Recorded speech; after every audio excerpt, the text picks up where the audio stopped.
जी नमस्कार। इस समय बलिया जनपद के नगरा ब्लॉक के सिकंदरापुर ग्राम सभा में हैं और यहाँ पर जो 5 साल का कार्यकाल लगभग समाप्त होने जा रहा है उसकी ज़मीनी हक़ें जानने के लिए हमारे साथ बातचीत करने के लिए अरविंद यादव जी हैं और हम जानने का प्रयास करेंगे कि जो ये पिछला जो 5 वर्ष की जर्नी आपकी रही विकास के रूप में इस ग्राम सभा में क्या क्या हुआ। स्वागत है प्रधान जी। 5 वर्ष की जर्नी को आप किस रूप में देखते हैं? काफ़ी अच्छा रहा, उतार चढ़ाव भरा, लोगों की काफ़ी जिम्मेदारियां थी। इसको हमने अच्छे से निर्वहन किया है और आगे भी जनता से उम्मीद है कि उनके कार्यों को अच्छे तरीके से हम करेंगे। देखा जाए कि सरकार की काफ़ी महत्वाकांक्षी योजनाएं थी। जिस ग्राम सभा में सचिवालय नहीं था, अन्नपूर्णा भवन नहीं था, रसद सेंटर नहीं था, इन सब चीज़ों में आपका ग्राम सभा किस तरह से विकास किया? काफ़ी अच्छा था।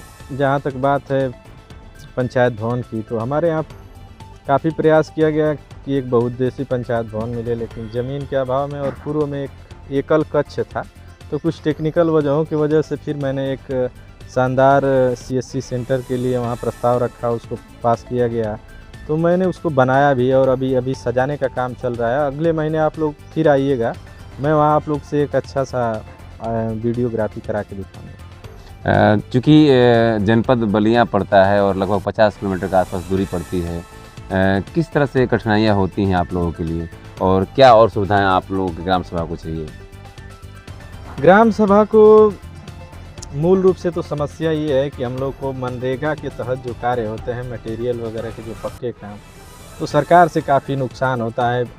1 साल 1.5 साल लग जाता है उसका मटेरियल का पैसा भुगतान होने में, जिससे गिट्टी बालू सीमेंट ईंट विक्रेता जो है वो भी परेशान हो जाते हैं। थोड़ा सा इससे विकास अवरोधित होता है। सरकार से हम लोग अनुरोध किए तो एक नई योजना बीबी राम जी जो करके लाए हैं, इसमें शायद अच्छा हो जाए अप्रैल से, यही उम्मीद है।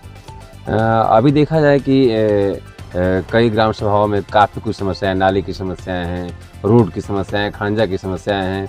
आपके यहाँ कुछ ऐसी समस्याएं? हाँ, हमारे यहाँ तो बहुत सारी समस्याएं थी। हम लोग जब 2021 में निर्वाचित होकर आए उसके बाद से लगातार उसी पे मूल चीज़ हमारा यही था कि जल निकासी की समस्या सही हो और रोड की समस्या सही हो।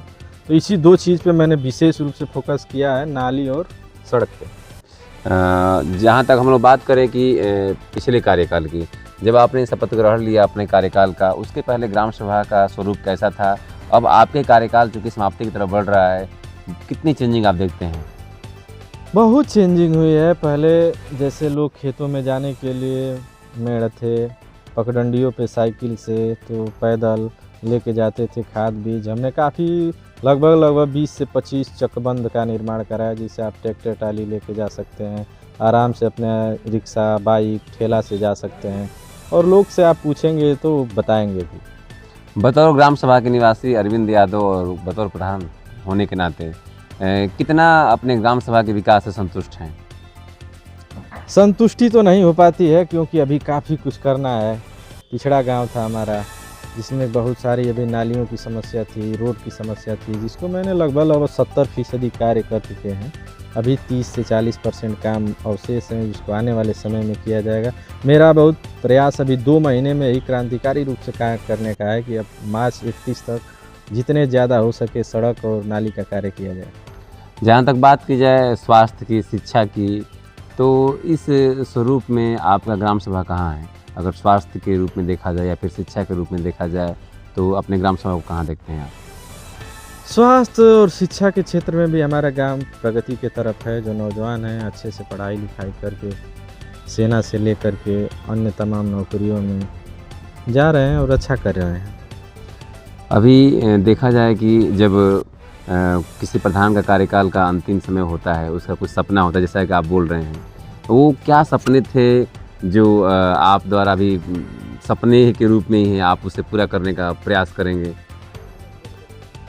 हाँ, हमारे यहाँ जैसे ज़मीन का काफ़ी अभाव था, सरकारी ज़मीनों का, जिस पे कि विवाह भवन बन सके, अच्छा खेल का मैदान बन सके। इन सब चीज़ों का मन में अफसोस है कि नहीं हो पाया। आने वाले समय में चकबंदी होने की उम्मीद है, जिसमें से सरकारी ज़मीनें मिलेंगी और उस पर काफ़ी कुछ अच्छा होगा। अरविंद यादव जी को अगर मौका मिलता है 2026 में इलेक्शन में उतरने का, तो क्या मोटो लेकर आप जनता के बीच में जाएंगे? क्यों जनता आपको चुनेगी? किस स्वरूप में आपको चुनेगी?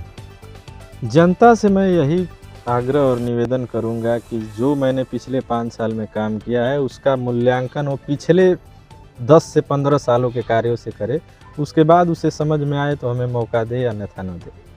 सरकार से क्या उम्मीद है?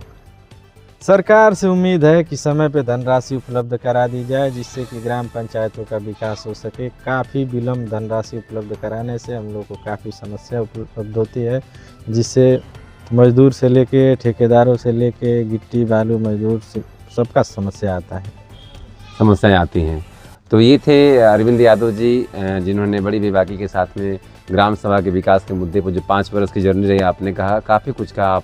आपने कहा कि जो ग्राम सभा में विकास होते हैं, कहीं ना कहीं जो उसकी आर्थिक सरकार द्वारा जो पैकेज दिया जाता है, चाहे 15वां